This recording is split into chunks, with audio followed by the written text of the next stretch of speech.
नमस्कार दोस्तों, डेट है आज की 14 अक्टूबर 2021 और स्वागत है आपका एडिटोरियल डिस्कशन में। 4 इश्यूज आज हम डिस्कस करेंगे। सबसे पहले आर्टिकल हम डिस्कस करेंगे अफगानिस्तान से संबंधित, इंडिया अफगानिस्तान की कैसे मदद कर सकता है। दूसरा आर्टिकल हम डिस्कस करेंगे ऑर्गेनिक फार्मिंग से संबंधित, ये लाइव मिंट का आर्टिकल है ऑर्गेनिक फार्मिंग का। तीसरा आर्टिकल हम डिस्कस करेंगे क्लाइमेट फाइनेंस से संबंधित और चौथा आर्टिकल टेररिज्म से संबंधित। टेररिज्म से संबंधित आर्टिकल हम डिस्कस करेंगे, थोड़ा सा बेसिक भी डिस्कस करेंगे साथ में। क्वेश्चन भी देख लीजिए जो आपको अटेम्प्ट करना है। यूपीएससी ने टेररिज्म से संबंधित क्वेश्चन पूछा था 2018 में, ये आपको आज अटेम्प्ट करना है। क्वेश्चन है terrorism is emerging as a competitive industry over the last few decades, analyse the above statement. Terrorism यानी आतंकवाद पिछले कुछ दशकों में एक कॉम्पिटिटिव इंडस्ट्री के तौर पे इमर्ज हो रहा है, इस स्टेटमेंट को आपको एनालाइज करना है। तो चलिए डिस्कशन स्टार्ट करते हैं। फर्स्ट इंपॉर्टेंट आर्टिकल अफगानिस्तान के इशू पर G20 की मीटिंग से संबंधित है। आप जीएस पेपर सेकंड के इस टॉपिक से आर्टिकल को कनेक्ट कर सकते हो। कंटेस्ट देखो ये है, हाल ही में G20 कंट्रीज की एक मीटिंग ऑर्गेनाइज होती है अफगानिस्तान के इशू पर। इस मीटिंग में बोलते हुए प्रधानमंत्री मोदी ने बोला, सर्दियां नज़दीक हैं, अगर जल्द ही अफगानिस्तान की मदद नहीं की गई तो वहां पर लाखों लोग भूखे मर जाएंगे। देखो जैसे ही तालिबान ने अफगानिस्तान की सत्ता पर कब्जा किया, यूएस ने अफगानिस्तान के बिलियन ऑफ डॉलर्स जो हैं वो फ्रीज कर दिए। इसके साथ साथ विभिन्न एड एजेंसी से और विभिन्न कंट्रीज से पहले जो अफगानिस्तान को मदद आ रही थी ना, वो मदद आनी भी एकदम से बंद हो गई। अब हालात ये हैं कि तालिबान के पास इवन एम्प्लॉयज़ को सैलरी देने के लिए पैसे नहीं हैं। UNHCR ने भी गुहार लगाई थी, फंड्स आने चाहिए मदद के तौर पर अफगानिस्तान के लिए, क्योंकि अफगानिस्तान में 2 करोड़ लोग ऐसे हैं जिन्हें अभी जान बचाने के लिए ह्यूमैनिटेरियन असिस्टेंस देना जरूरी है। और UN भी कहता है रिलीफ ऑपरेशंस चलाने के लिए जितने पैसे चाहिए अभी सिर्फ 35% फंड्स हमें मिले हैं। क्वेश्चन ये उठता है कैसे इंडिया मदद कर सकता है अफगानिस्तान की। देखो पहले तो इंडिया ने $3 बिलियन की इन्वेस्टमेंट की थी अफगानिस्तान में, ये आपको पता है। बट अब चूंकि तालिबान सत्ता में आ चुका है और तालिबान के आपको पता है लिंक हैं ऐसे लोगों के साथ जो इंडिया के इंटरेस्ट के अगेंस्ट काम करते हैं। जैसे कि देखो तालिबान में हक्कानी नेटवर्क भी है। तालिबान तो एक मूवमेंट है ना, तालिबान की मूवमेंट में एक बड़ा ग्रुप है हक्कानी नेटवर्क। हक्कानी नेटवर्क के पाकिस्तान के साथ बहुत अच्छे रिश्ते हैं और पाकिस्तान की खुफिया एजेंसी ISI के कहने पर हक्कानी नेटवर्क ने अफगानिस्तान में इंडियन एम्बेसी को टारगेट किया था, वहां पर बॉम्ब अटैक किया था। तो ऐसे लोग अभी फिलहाल अफगानिस्तान में सत्ता में हैं जो इंडिया के इंटरेस्ट के अगेंस्ट काम करते हैं। तो इंडिया कैसे मदद करे अफगानिस्तान की। इंडिया के पास कुछ ऑप्शंस हैं, जैसे कि देखो या तो इंडिया काबुल में डायरेक्ट फूड एड दे दें, मतलब कि आप पैसा मत दो, आप फूड ग्रेन प्रोवाइड कर दो, जैसे वीट, ग्रेन, फोर्टिफाइड बिस्किट्स, दूसरे पैकिंग वाले फूड। इससे देखो फ़ायदा अफगानिस्तान की जनता को होगा। अगर आप पैसा देते हो तो उसका तालिबान वाले गलत इस्तेमाल कर सकते हैं। तो ये पहला इंडिया के पास ऑप्शन है, डायरेक्टली फूड ग्रेन प्रोवाइड करना। दूसरा ऑप्शन इंडिया के पास ये हो सकता है, देखो अफगानिस्तान के ना बहुत सारे रिफ्यूजीज़, मतलब अफगानिस्तान के बहुत सारे लोग रिफ्यूजीज़ बन के पड़ोसी देशों में चले गए हैं। जैसे कुछ ईरान में चले गए हैं, कुछ सेंट्रल एशियन कंट्रीज़ में चले गए हैं, जैसे उज्बेकिस्तान, तजाकिस्तान।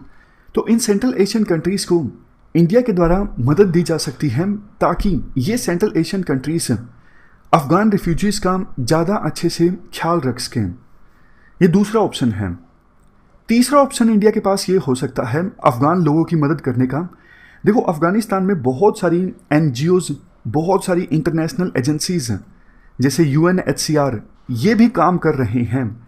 तो इंडिया इनको मदद दे सकता है ताकि ये लोग और अच्छे ढंग से अफगान लोगों की मदद कर सकें। देखो तालिबान के सत्ता में आने के बाद हमें अफगानिस्तान से मुंह तो बिल्कुल नहीं मोड़ना चाहिए, क्योंकि अफगान लोगों के मन में इंडिया के प्रति काफ़ी ज़्यादा रिस्पेक्ट है। इंडिया की सॉफ्ट पावर है अफगानिस्तान के लोगों में। तो इस मुश्किल की घड़ी में हमें अफगान लोगों को बिल्कुल भी नहीं छोड़ना चाहिए, लेकिन मदद कैसी की जाए ये सरकार डिसाइड कर सकती है कि कौन सा जो ऑप्शन है वो बेस्ट इंडिया के इंटरेस्ट में है और जिससे बेस्ट इम्पैक्ट पड़ेगा, मतलब अफगान लोगों को सबसे ज़्यादा फायदा होगा। और वैसे देखो, एक बात बोली जाती है कि अफगानिस्तान की मदद करना ना सिर्फ ह्यूमैनिटेरियन पॉइंट ऑफ व्यू से सही है, बल्कि पूरे रीजन की और वर्ल्ड की पीस के लिए भी ज़रूरी है।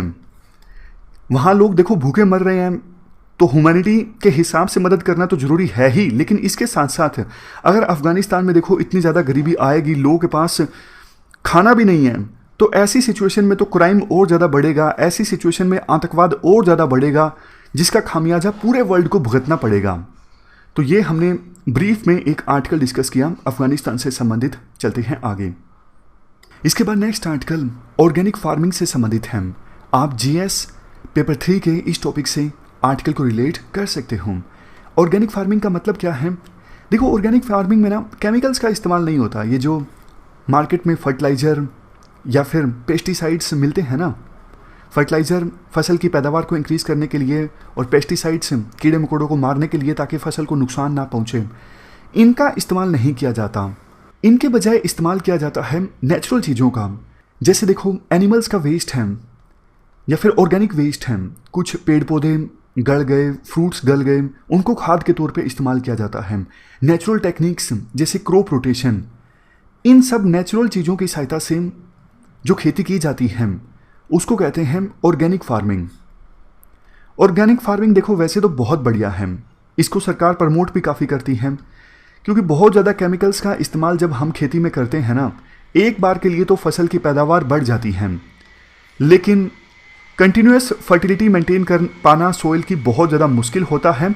और केमिकल्स का इस्तेमाल जब खेती में होता है, हम वही पैदावार कंज्यूम करते हैं कंज्यूमर्स, तो फिर उनकी सेहत पर भी असर पड़ता है।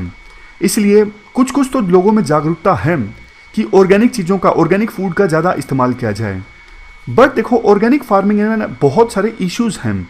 सबसे बड़ा इशू तो देखो पैदावार का है। जब ऑर्गेनिक फार्मिंग की जाती है ना, तो शुरुआत में देखो इतनी ज़्यादा पैदावार नहीं होती, यील्ड काफ़ी कम होती है, तो किसानों को नुकसान होता है। दूसरा, प्राइस एंड डिमांड। अब देखो, ऑर्गेनिक फार्मिंग कोई किसान कर रहा है, पैदावार भी ज़्यादा नहीं हो रही, तो कम से कम फसल के जो रेट हैं, मतलब जिस रेट पर किसान की फसल बिके, वो तो ज़्यादा होना चाहिए ना, लेकिन ज़्यादा हो नहीं पाता वो रेट। बहुत कम लोग ऐसे हैं जो ऑर्गेनिक फूड को पसंद करते हैं, इतनी ज़्यादा डिमांड नहीं है। जितनी ज़्यादा कंज्यूमर में अवेयरनेस बढ़ेगी ना ऑर्गेनिक फूड के प्रति, उतना ही डिमांड ज़्यादा बढ़ेगी। ऑर्गेनिक फूड की डिमांड ज़्यादा बढ़ेगी तो किसानों को फसलों के उचित दाम मिलेंगे, लेकिन अभी फ़िलहाल ऐसा हो नहीं रहा है। नेक्स्ट इशू क्वालिटी का भी है। अब कोई फर्जी बोल देता है कि देखो ये ऑर्गेनिक है भैया, खा के देखो। कोई क्वालिटी पैरामीटर तो होना चाहिए ना, प्रॉपर क्वालिटी कंट्रोल होना चाहिए, जिसके बेस पे सिर्फ ऑर्गेनिक फूड ही बिके ऑर्गेनिक फूड के नाम पर। ऐसा नहीं कि दूसरा फूड भी बिक रहा है ऑर्गेनिक फूड के नाम पर, तो क्वालिटी कंट्रोल जरूरी है। नेक्स्ट, सरकार देखो अभी जैसे फर्टिलाइजर पर किसानों को सब्सिडी देती है, पेस्टिसाइड्स पर सब्सिडी देती है, लेकिन ऑर्गेनिक इनपुट पर किसी प्रकार की सब्सिडी किसानों को नहीं मिल पाती। मतलब ऑर्गेनिक फार्मिंग में जो इनपुट्स इस्तेमाल होते हैं ना, जैसे एनिमल वेस्ट या फिर दूसरा ऑर्गेनिक वेस्ट, उन पर भी तो कोई ना कोई सब्सिडी मिलनी चाहिए ना। तो ये इश्यूज हैं ऑर्गेनिक फार्मिंग में। लास्ट वाला तो रिपीट है। इसके बाद आर्टिकल में कहा जाता है नॉर्थ ईस्ट में ऑर्गेनिक फार्मिंग का काफ़ी ज़्यादा स्कोप है। कैसे? एक तो देखो, नॉर्थ ईस्ट में अभी भी खेती में ज़्यादा केमिकल्स का इस्तेमाल नहीं होता। मतलब नॉर्थ रीजन है, वहाँ पे तो आपको पता है जब से ये हरित क्रांति आई थी तो ये फर्टिलाइजर्स पेस्टिसाइड्स का इस्तेमाल जो है बहुत ज़्यादा बढ़ गया। और ये हरियाणा पंजाब, ये तो देखो वेस्टर्न यूपी प्रोस्पर रीजन है, यहाँ पे किसानों के पास पैसे हैं, तो यहाँ पे फर्टिलाइजर्स पेस्टिसाइड्स इनका इस्तेमाल ज़्यादा होता है। लेकिन नॉर्थ ईस्ट के किसान इतने ज़्यादा संपन्न नहीं हैं, तो परंपरागत रूप से वहाँ पर एग्रोकेमिकल्स और केमिकल फर्टिलाइजर्स का इस्तेमाल कम होता है। ऑर्गेनिक फार्मिंग को प्रमोट करने के लिए नॉर्थ ईस्ट के रीजन्स नेचुरल चॉइस हैं। सिक्किम का एग्जाम्पल लीजिए। सिक्किम हमारे देश का पहला ऑर्गेनिक स्टेट है। सिक्किम दूसरे जो नॉर्थ ईस्ट के राज्य हैं उनको भी राह दिखा रहा है कैसे ऑर्गेनिक फार्मिंग को प्रमोट किया जा सकता है। अभी देखो नॉर्थ ईस्ट रीजन का 90,500 हेक्टेयर का जो लैंड है वो ऑर्गेनिक कल्टीवेशन के अंतर्गत आता है, लेकिन ज़्यादातर ये जो 90,500 हेक्टेयर का लैंड है ना, ऑलमोस्ट 3/5 यानी 60% तो अकेले सिक्किम में है। लेकिन मेघालय, असम कुछ ऐसे राज्य हैं जो ऑर्गेनिक फार्मिंग के मामले में अब धीरे धीरे आगे निकल रहे हैं। इसके अलावा कुछ और फैक्ट्स भी आप देखिए जो प्री के हिसाब से भी इंपॉर्टेंट हो सकते हैं। हमारे देश में टोटल जितना पाइनएप्पल प्रोड्यूस होता है ना, उसमें नॉर्थ ईस्ट रीजन 45% कंट्रीब्यूट करता है, और पूरे वर्ल्ड में जितनी इलायची प्रोड्यूस होती है सिक्किम उसमें 54% कंट्रीब्यूट करता है। नॉर्थ ईस्ट रीजन हमारे देश में 4th largest producer of oranges हैं, यानी चौथे नंबर पे सबसे ज़्यादा संतरे इंडिया में नॉर्थ ईस्ट रीजन में प्रोड्यूस होते हैं। इसके अलावा देखो one of the best quality का अदरक जो है वो नॉर्थ ईस्ट रीजन में प्रोड्यूस होता है, और नॉर्थ ईस्ट रीजन कुछ नीचे क्रॉप्स के लिए भी जाना जाता है। जैसे असम में देखो Assam lemon, Joha rice, medicinal rice, passion fruits, इनकी डिमांड मार्केट में ज़्यादा है। तो इन प्रोडक्ट्स को अगर देखो ऑर्गेनिक डायमेंशन दी जाए ना, तो शायद ये जो प्रोडक्ट्स हैं वो और भी ज़्यादा बिकेंगे। तो आवश्यकता ये है कि जो इन इश्यूज़ की हमने बात की ना, ये इश्यूज़ कैसे ना कैसे करके सरकार को एड्रेस करने होंगे। अगर सरकार ऑर्गेनिक फार्मिंग को बूस्ट करना चाहती है कि हमारे देश के किसान ज़्यादा से ज़्यादा ऑर्गेनिक फार्मिंग करें, तो सरकार को ये इश्यूज़ एड्रेस करने होंगे। चलते हैं आगे। इसके बाद नेक्स्ट आर्टिकल क्लाइमेट फाइनेंस से संबंधित है। आप जीएस पेपर 3 के इस टॉपिक से आर्टिकल को रिलेट कर सकते हो। देखो 2015 के पेरिस क्लाइमेट चेंज एग्रीमेंट में ये तय हुआ था 2020 के बाद हर साल डेवलपिंग कंट्रीज़ को $100 बिलियन की मदद देंगे ताकि डेवलपिंग कंट्रीज़ क्लाइमेट चेंज से निपट सकें। मैं फिर से बोलता हूँ, 2015 में साइन हुए पेरिस क्लाइमेट चेंज एग्रीमेंट में यह तय हुआ था कि 2020 के बाद हर साल डेवलपिंग कंट्रीज़ को $100 बिलियन की मदद देंगे ताकि डेवलपिंग कंट्रीज़ ज़्यादा अच्छे ढंग से क्लाइमेट चेंज से निपट सकें। अभी तक देखो ये टारगेट अचीव तो नहीं हुआ है, लेकिन कुछ मीडिया रिपोर्ट्स ये सामने आई हैं कि 2025 आते आते डेवलप कंट्रीज अपने इस कमिटमेंट को पूरा कर देंगी। OECD एक ग्रुप है, organisation for economic cooperation and development, इस ग्रुप ने भी कहा 2018 में डेवलप कंट्रीज ने जो डेवलपिंग कंट्रीज को मदद दी ना क्लाइमेट चेंज से निपटने के लिए, वो $78.9 बिलियन की थी। राइटर इन चीज़ों से इत्तेफाक नहीं रखते। राइटर कहते हैं देखो डेवलप कंट्रीज जो है ना, सही मायनों में बहुत कम मदद कर रहे हैं डेवलपिंग कंट्रीज को इस रिस्पेक्ट में, क्योंकि देखो ये जो $78 बिलियन की मदद गई है ना 2018 में डेवलप कंट्रीज की तरफ से डेवलपिंग कंट्रीज को, सबसे बड़ी बात ये सारा पब्लिक फाइनेंस नहीं है। मतलब डेवलप कंट्रीज की सरकारों ने मदद नहीं दी है।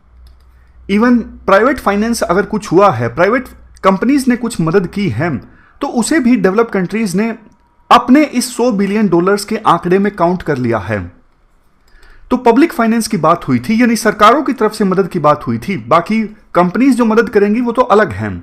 दूसरा, जब हम मदद की बात करते हैं ना कि डेवलपिंग कंट्रीज की $100 बिलियन की मदद करेंगी, तो देखो इसका मतलब ये होता है एड देंगी, ग्रांट देंगी, मतलब पैसा देंगी सीधा सीधा डेवलपिंग कंट्रीज को, जो वापस नहीं लेना है उनको।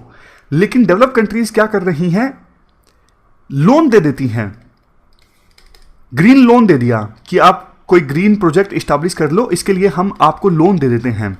भैया डेवलप कंट्रीज ये पैसा बाद में मांगेगी भी तो सही ना डेवलपिंग कंट्रीज से, तो ये भी आंखों में धूल झोंकने वाली बात है। इसके अलावा तीसरी चीज, बहुत सारी मदद जो डेवलप कंट्रीज के द्वारा डेवलपिंग कंट्रीज को की जाती है ना, वो डायरेक्ट क्लाइमेट एक्शन को एड्रेस नहीं करती हैं। इवन फूड के लिए, मेडिसिन के लिए भी अगर मदद कर दी डेवलप कंट्रीज ने डेवलपिंग कंट्रीज को, तो भी वो बोल देते हैं कि ये डायरेक्टली इनडायरेक्टली क्लाइमेट चेंज को एड्रेस करने की दिशा में मदद करेगी। लेकिन देखो ऐसा नहीं है, डायरेक्ट जिससे क्लाइमेट चेंज एड्रेस हो उस मदद की आप बात कीजिए। इवन देखो बोलता तो यूएसए भी है, अब ट्रंप के कार्यकाल में तो यूएस से पेरिस क्लाइमेट चेंज एग्रीमेंट से पीछे हट गया था, लेकिन अब बाइडन राष्ट्रपति हैं तो बाइडन ने बोला है 2024 आते आते हम एनुअल जो क्लाइमेट फाइनेंस है यानी डेवलपिंग कंट्रीज को जो मदद की जाती है उसे डबल कर देंगे। लेकिन यूएसए का इतिहास बताता है कि ऐसा पॉसिबल होगा नहीं। यूएसए जो कमिटमेंट करता है ना इस मामले में वो पूरी नहीं करता है। कंक्लूजन में कहा जाता है आवश्यकता देखो ये है कि जल्द से जल्द डेवलप कंट्रीज अपना वादा निभाएं। अगर देखो इस प्रकार से आप मदद दोगे और बोलोगे बाद में कि ये तो लोन है वापस देना पड़ेगा आपको, ऐसे तो देखो जो गरीब देश हैं वो ग्रीन डेट ट्रैप में फंस जाएंगे। जैसे चाइना का डेट ट्रैप है ना, उसी प्रकार से कर्ज का जो बोझ है गरीब देशों पर, डेवलपिंग कंट्रीज पे, वो बहुत ज़्यादा बढ़ जाएगा। ऐसी सिचुएशन में क्लाइमेट चेंज एड्रेस नहीं होगा। तो ये पूरा आर्टिकल हमने डिस्कस किया, चलते हैं आगे। इसके बाद लास्ट जो आर्टिकल है वो टेररिज्म से संबंधित है। आप जीएस पेपर 3 के इस टॉपिक से आर्टिकल को रिलेट कर सकते हो। M.K. नारायणन जो देखो पास्ट में नेशनल सिक्योरिटी एडवाइज़र रह चुके हैं, इन्होंने ये आर्टिकल लिखा है। तो पहले हम सिलेबस में जीएस पेपर 3 के सिक्योरिटी में जो टॉपिक है टेररिज्म, उसके कुछ बेसिक्स डिस्कस करते हैं, उसके बाद आज का ये आर्टिकल डिस्कस करेंगे। सबसे पहले तो देखो आप ये जान लीजिए टेररिज्म यानी आतंकवाद एक मॉडर्न फेनोमेनन नहीं है। ऐसा नहीं कि वर्ल्ड ट्रेड सेंटर के ऊपर हमले के बाद आतंकवाद की शुरुआत हुई हो। आतंकवाद एक बहुत पुराना फेनोमेनन है। एग्जाम्पल्स के तौर पर 70 AD में जूइश ग्रुप्स जिन्हें शिकारी कहा जाता था, ये देखो रोमन्स को किडनैप किया करते थे या फिर उन जूइश लोगों को किडनैप किया करते थे, उनको मारा करते थे जो रोमन्स का साथ देते थे। इंडिया में भी ठगी सिस्टम के बारे में आपने पढ़ा होगा। मॉडर्न इंडिया में ठगी सिस्टम में ये एक प्रकार से देखो रिचुअल होता था जो काली माता को खुश करने के लिए होता था। वैसे 13th सेंचुरी से यानी 13वीं शताब्दी से ठगी संबंधित इंसिडेंट्स इंडिया में देखने को मिलते हैं, लेकिन ठगी बहुत ज़्यादा बढ़ गई 19th सेंचुरी में। उस समय ब्रिटिशर्स को कैंपेन भी लॉन्च करना पड़ा ठगी को ख़त्म करने के लिए। और देखो जब फ्रेंच रेवोल्यूशन हुई 1789 में फ्रेंच रेवोल्यूशन आई फ्रांस में, और 1793-94 के आसपास फ्रांस में रीन ऑफ टेरर देखने को मिला। उस समय जैकोबियंस रोब्सपियर की अध्यक्षता में लोगों को मारा करते थे ये बोल के कि आप तो रेवोल्यूशन के दुश्मन हो, you are the enemy of revolution.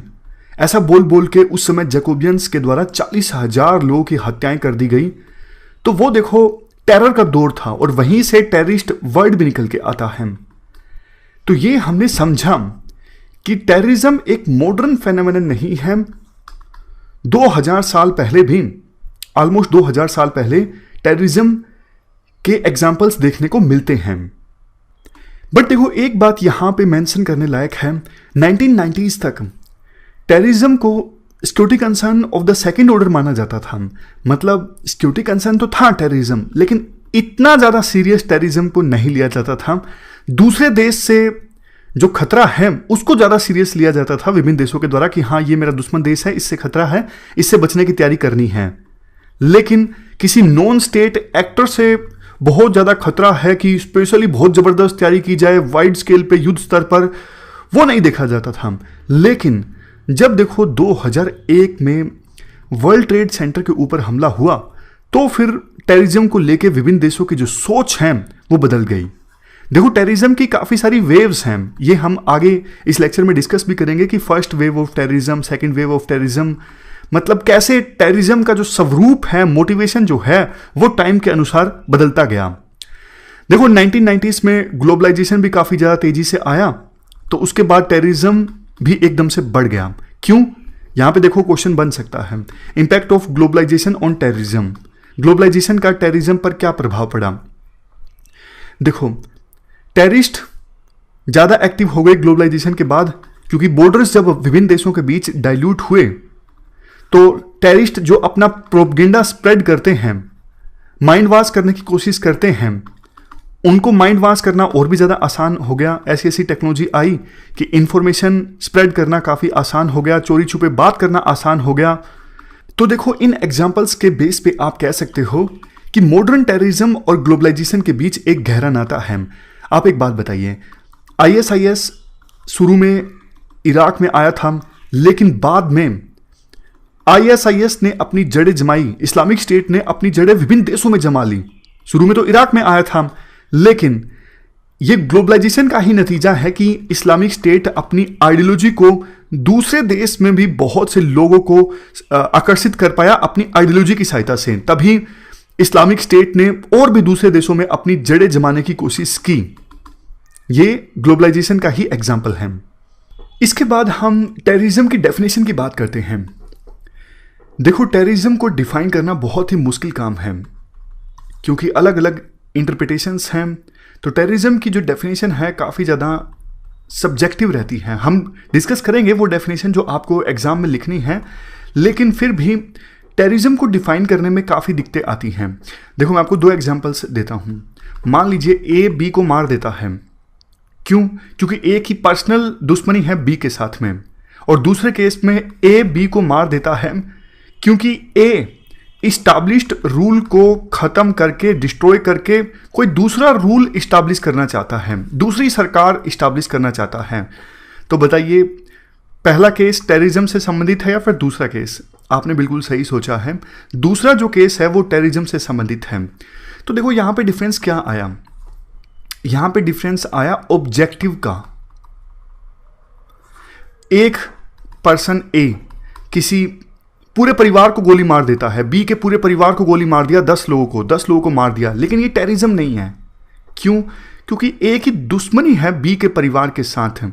लेकिन ए का अगर ऑब्जेक्टिव ये है कि पॉलिटिकल कोई ऑब्जेक्टिव है, तो फिर ये टेररिज्म की कैटेगरी में आएगा। तो यहां पे फोकस ऑब्जेक्टिव पे है, इंटेंशन पे है। डिबेट्स और भी काफी सारे हैं टेररिज्म की डेफिनेशन में। जैसे देखो, क्या टेररिज्म सिर्फ नॉन स्टेट एक्टर्स के द्वारा कैरी आउट किया जाता है? मतलब क्या सिर्फ नॉन स्टेट जो एक्टर्स होते हैं, नॉन स्टेट ऑर्गेनाइजेशंस, वही टेरर ऑर्गेनाइजेशन हो सकती हैं? क्या कोई स्टेट, कोई देश टेररिज्म संबंधित एक्टिविटीज को कैरी आउट नहीं कर सकता? ये भी एक डिबेट है, अभी डेफिनेशन में आगे आएगा भी। क्योंकि देखो, यूएसए के ऊपर आरोप लगता है कि उन्होंने काफी सारे देशों में, जैसे लीबिया में, कई सारे दूसरे देशों में उन्होंने टेररिज्म को स्प्रेड किया है। तो ये स्टेट स्पॉन्सर्ड टेररिज्म है जो यूएसए ने किया है। और भी डिबेट्स हैं, जैसे अब कुछ एक्सपर्ट्स बोलते हैं कि टेररिज्म का शिकार इनोसेंट सिविलियंस होते हैं। तो फिर दूसरे एक्सपर्ट्स क्वेश्चन पूछते हैं, अच्छा तो अगर मान लीजिए मिलिट्री इस्टेब्लिशमेंट्स को निशाना बनाया जाता है तो क्या वो टेररिज्म नहीं है? तो ये सब डिबेट्स हैं जो हमने डिस्कस की। अब देखो, एग्जाम में आपको लिखना हो तो आप ये लिख सकते हो, terrorism can be seen from above and below. Above मतलब स्टेट के द्वारा जो टेररिज्म को डिफाइन किया जाता है। ये एफबीआई की डेफिनेशन है जो कहती है, unlawful use of violence to intimidate और coerce a government the civilian population in furtherance of political और सोशल ऑब्जेक्टिव। इसका मतलब ये है गैर कानूनी ढंग से वायलेंस का इस्तेमाल करना गवर्नमेंट को या फिर सिविलियन पॉपुलेशन को डराने के लिए, धमकाने के लिए, उनको फोर्स करने के लिए, ताकि अपने पॉलिटिकल और सोशल ऑब्जेक्टिव्स को सर्व किया जा सके। तो मैंने कहा था ना आपको कि ऑब्जेक्टिव वर्ड यहां पे इंपॉर्टेंट है, इंटेंशन, ऑब्जेक्टिव, ये इंपॉर्टेंट है। इसके बाद नेक्स्ट पॉइंट है from above. From above aspect जो है टेररिज्म का, वो देखो स्टेट स्पॉन्सर्ड टेररिज्म से संबंधित है। गवर्नमेंट टेरर, सरकार के द्वारा जो टेरर फैलाया जाता है, बेशक वो डायरेक्टली फैलाएं या फिर स्पॉन्सर करें टेरर को, यानी स्टेट का किसी प्रकार से इन्वॉल्वमेंट होता है टेरर में। जैसे पाकिस्तान के ऊपर आरोप लगते हैं, और वो आरोप कहीं ना कहीं देखो सही भी है। कश्मीर में जो टेररिज्म स्प्रेड होता है वो पाकिस्तान स्पॉन्सर्ड है। तो ये एग्जाम्पल है फ्रॉम अबव टेररिज्म का। इसके बाद देखो, गुडिन की जो डेफिनेशन है टेररिज्म की, वो आप कोट कर सकते हो आंसर्स में। गुडिन ने कहा था, terrorism is a form of political violence that aims to achieve its objectives through creating a climate of fear and apprehension.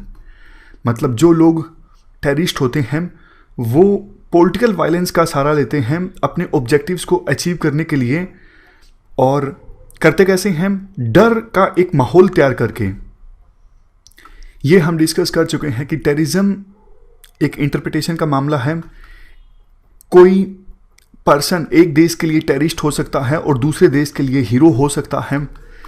जैसे बुरहान वानी टेररिस्ट हैं इंडिया के लिए, लेकिन पाकिस्तान के जो लीडर्स हैं उसे हीरो बताते हैं। वैसे ये एग्जाम्पल समझने के लिए है, आप आंसर में मत इस्तेमाल कीजिएगा। लेकिन देखो, कुछ भी हो, बार्नेट कहते हैं टेररिज्म को आप मोरली तो बिल्कुल भी जस्टिफाई कर ही नहीं सकते, कितना भी नोबल आपका गोल हो, लेकिन आप टेररिज्म को मोरली जस्टिफाई नहीं कर सकते। तो इस प्रकार से देखो, हमने टेररिज्म का बेसिक समझ लिया, मतलब क्या होता है टेररिज्म का। देखो, 2001 में यूएसए के वर्ल्ड ट्रेड सेंटर और दूसरी जगहों पर अटैक हुआ था, तो उसके बाद यूएसए ने वार ऑन टेरर छेड़ा था। क्वेश्चन ये है, 20 साल हो गए, क्या टेररिज्म हार चुका है? देखो, जब यूएसए ने वार ऑन टेरर छेड़ा ना, इनिशियली कुछ तो हेल्प मिली, जैसे अफगानिस्तान, पाकिस्तान, खास करके अफगानिस्तान, यहाँ पर बहुत सारी टेरर ऑर्गेनाइजेशंस एक्टिव थी, जैसे अलकायदा। लेकिन यूएसए के इंटरवेंशन से अलकायदा बहुत कमज़ोर हो गई। अलकायदा के अलग अलग ऑफशोर्ट्स हैं, मतलब ब्रांचेज हैं अलग अलग जगहों पर। यह बात सच है कि जैसा अटैक इन्होंने 2001 में किया था, वैसा अटैक अभी तक नहीं हुआ है और भगवान करे हो भी ना।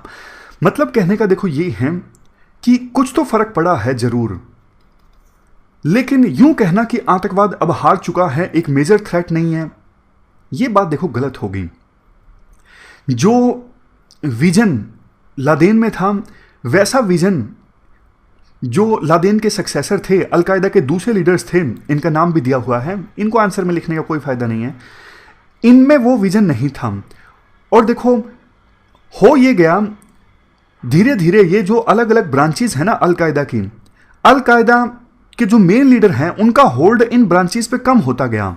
इसलिए बहुत सारी ऑर्गेनाइजेशंस ऐसी हैं जो अलकायदा का सिर्फ नाम यूज कर रही हैं, लेकिन अलकायदा का इन्फ्लुएंस उनके ऊपर उतना नहीं है। इसी थीम पर देखो, आतंकवाद का ना डिसेंट्रलाइजेशन हो गया है। जैसे एग्जाम्पल के तौर पर लोन वोल्फ टेररिस्ट, मतलब जो इस्लामिक स्टेट की या फिर अलकायदा की आइडियोलॉजी से प्रभावित है और अपने आप से ही टेरर अटैक अंजाम दे देते हैं। अब ऐसे लोगों को कैसे पकड़ा जाए? देखो, आतंकवादी मिलकर काम करते हैं ना, तो उनको पकड़ना आसान होता है, कोई ना कोई इनपुट मिल जाती है। लेकिन कोई पर्सन है, वो रेडिकलाइज हो चुका है, उसके मन में क्या चल रहा है ये जानना मुश्किल है। ऐसे लोगों को पकड़ना इंटेलिजेंस एजेंसीज के द्वारा मुश्किल हो जाता है। और आतंकवाद देखो फॉर्म बदल चुका है आज के समय में। जैसे यूएस में जो अटैक हुआ 2001 में, मुंबई में जो अटैक हुआ 26/11, वो तो देखो हो सकते हैं, लेकिन इसके अलावा टेक्नोलॉजी ऐसी आ गई है कि आप दूर बैठे रिमोट कंट्रोल से बॉम्ब अटैक कर सकते हो। ड्रोन अटैक बहुत होने लगे हैं, मतलब नई नई टेक्नोलॉजी आ गई है, तो खतरा भी बहुत ज्यादा बढ़ गया है। पहले आतंकवादियों के द्वारा रिक्रूटमेंट करना मुश्किल होता था, लेकिन इंटरनेट के एज में रिक्रूटमेंट करना काफ़ी आसान हो गया है। बहुत बार तो ऐसा होता है रिमोट हैंडलर, मतलब रेडिकलाइज्ड जो यूथ होते हैं उनका हैंडलर दूर बैठा होता है किसी दूसरे देश में, दुबई में या फिर दूसरे देश में, सारी इंस्ट्रक्शंस देता रहता है और कभी भी उसके पकड़े जाने की संभावना जो है नील होती है। तो इससे खतरा जो है वो और ज़्यादा बढ़ गया है। कल को देखो आतंकवादी साइबर सैबोटेज भी कर सकते हैं। जैसे अभी तक तो चाइना पर आरोप लगता है, रशिया पर आरोप लगता है कि चाइना और रशिया के जो हैकर हैं वो दूसरे देश के क्रिटिकल इंफ्रास्ट्रक्चर को कई बार नुकसान पहुंचाने की कोशिश करते हैं। मान लीजिए आतंकवादियों ने हैकिंग सीख ली तो वो लगातार